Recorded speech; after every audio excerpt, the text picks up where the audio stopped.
Hello everyone, welcome back to my channel live with medicos. मैं nursing officer Jyoti Bhadauria. आज मैं बताने वाली हूँ आपको मेरी एग्जाम की स्ट्रेटेजी क्या थी।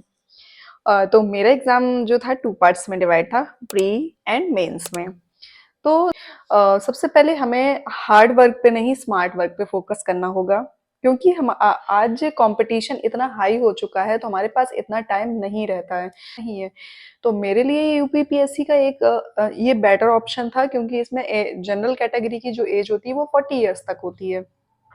तो सबसे पहले हम किसी को कॉपी नहीं कर सकते हैं कि कोई 8-8 10-10 घंटे पढ़ता है। उसका रूटीन कैसा है ये उसमें होता है। लाइफस्टाइल आपकी कैसी है, आप कहीं और वर्किंग है, आप प्राइवेट कहीं जॉब कर रहे हैं, या कोई भी और अदर डिस्ट्रैक्शन हो सकते हैं लाइफ में जिससे आपकी स्टडी जो है थोड़ा डिस्ट्रैक्ट हो जाती है। तो मेरा क्या था, मैं एनएचएम में ऑलरेडी वर्किंग थी, मेरे पास 2 बच्चे भी हैं। तो सबसे पहली बात, परेशान होने की कोई भी ज़रूरत नहीं है। ज़्यादा लोग कहते हैं ना इतना हाई कंपटीशन है तो परेशान होना है, मतलब वो ठीक है, एक ह्यूमन नेचर है। आपको थोड़ी सी टेंशन होती है अपने फ्यूचर को लेके, बट मैंने भी प्रिपरेशन की थी। अपना घर, बच्चे और अपनी जॉब को संभालते हुए मैंने इसकी सारी प्रिपरेशन की हुई थी। तो फाइनली रिजल्ट आपके सामने। प्री की तैयारी के लिए मुझे सबसे पहला जो है, 10 बुक रेफर करने से बेटर है कि आप एक बुक उठाइए, जिससे आपको लगता है कि आपके सारे कॉन्सेप्ट्स क्लियर हो जाएंगे। जो सबसे बेस्ट बुक है, जो मुझे भी किसी ने सजेस्ट की थी जब मैं नर्सिंग कर रही थी, तभी मैंने पूछा हुआ था। तो सबसे पहली जो बेस्ट बुक है वो है target high. It is the best book for the competitive exams. तो इसमें प्रीवियस ईयर क्वेश्चंस भी दिए जाते हैं और थ्योरी भी दी जाती है। आप अपना कॉन्सेप्ट क्लियर कीजिए, देन एमसीक्यूज भी सॉल्व करिए। साथ ही अपना यूट्यूब पे कुछ वीडियो सुनती रहती थी। देखिए, अगर यूट्यूब पे आपको वो 100 क्वेश्चन सॉल्व करा रहे हैं तो इतना तो दिमाग कभी ना कभी जाएगा कि अगर आपने 1 घंटे का वीडियो देखा है तो 10 क्वेश्चंस आपके दिमाग में फिट हो जाएंगे। जाहिर सी बात है। ऐसा नहीं है कि 100 क्वेश्चन में से आपको कुछ भी नहीं आएगा, भले ही आप कितना भी मन से ना सुने। कभी कभी आपने देखा है, आप रोड से निकल रहे होते हो, आपको सडनली कोई चीज दिख जाती है और वो चीज माइंड में बैठ जाती है। तो बस वही आपको कॉन्सेप्ट क्लियर करना है। अगर आपका माइंड शार्प है तो आपके पास टाइम नहीं है, आप कुछ भी काम कर रहे हो, आप ईयरफोन यूज कीजिए, अपना वीडियो लगाइए स्टडी में, वो जो एमसीक्यूज क्वेश्चन सॉल्व कराते हैं उनको आप सुनते रहिए, तो भी आपको याद हो जाएंगी वो चीजें। जो पॉइंट वाइज आंसर होते हैं, मैं थ्योरी की बात नहीं कर रही हूँ। आप अपनी स्टडी को मैनेज करेंगे अपने अकॉर्डिंग। आपको कितना टाइम मिल पा रहा है, कितना आपको, आप अपनी स्टडी को कितना पर्सनल टाइम दे पा रहे हैं, कितना बट ये है कि आपको भले ही थोड़ा पढ़ना है बट कंसिस्टेंटली पढ़ना है। कंसिस्टेंसी मैटर करती है और कुछ भी नहीं। जो भी आपने पढ़ा है आप सेकंड टाइम रिवाइज कीजिए, वो रहेगा। मेरा क्या था, मैंने मतलब मैं अपने तरीके से बताती हूँ। मेरा जो तरीका था, सबसे पहले जब मैंने फॉर्म फिल किया यूपीपीएससी का 2023 में, 3 साल पहले, फॉर्म फिल करने के बाद सबसे पहले याद आता है आपका जो एग्ज़ाम है। एग्ज़ाम में आप सबसे पहले आप ऑनलाइन निकालेंगे उसका सिलेबस, जो कि हमारे जो नोटिस आता है उसमें ऑलरेडी मेंशन्ड होता है कि ये सब्जेक्ट्स आने हैं और इस सब्जेक्ट्स के इतने क्वेश्चंस होते हैं, इस सब्जेक्ट के इतने क्वेश्चंस होते हैं। अगर आपको सिलेबस नहीं समझ में आता है तो सबसे पहले आप प्रीवियस ईयर के क्वेश्चंस पेपर उठा के देख सकते हैं।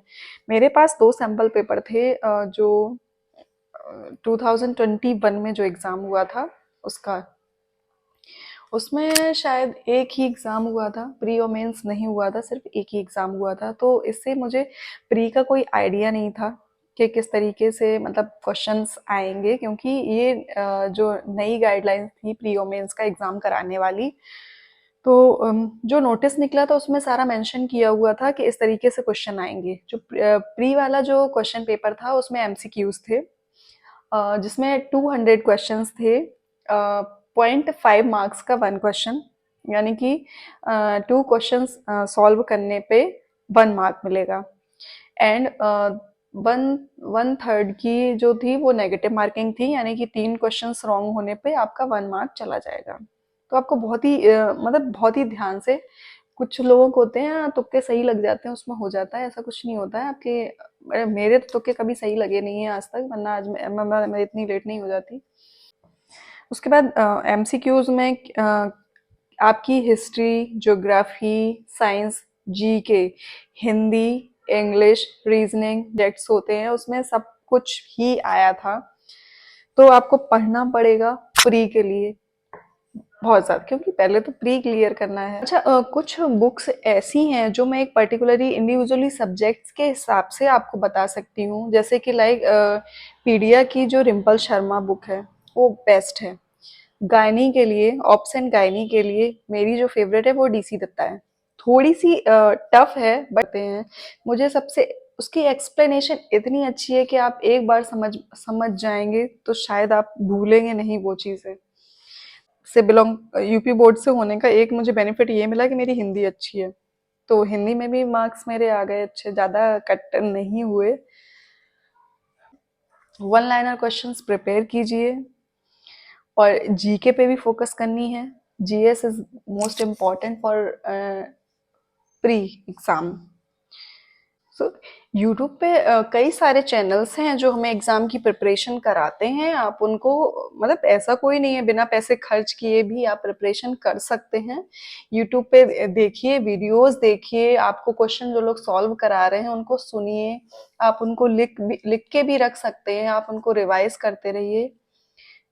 कई में अगर आप यूपीपीएससी की प्रिपरेशन करना चाहते हैं तो आपको पेशेंस की बहुत ज़रूरत पड़ेगी, क्योंकि ये मेरी वैकेंसी जो थी वो 2023 की थी, जो कि क्लियर हुई है 2026 में। तो पेशेंस तो चाहिए, क्योंकि इसका इतना ज़्यादा वेरिफिकेशन होता है, इतना लेट लपेट काम होता है, बहुत ही धीरे धीरे। सो पेशेंस की ज़रूरत है। मिलते हैं नेक्स्ट वीडियो में, तब तक के लिए बाय बाय।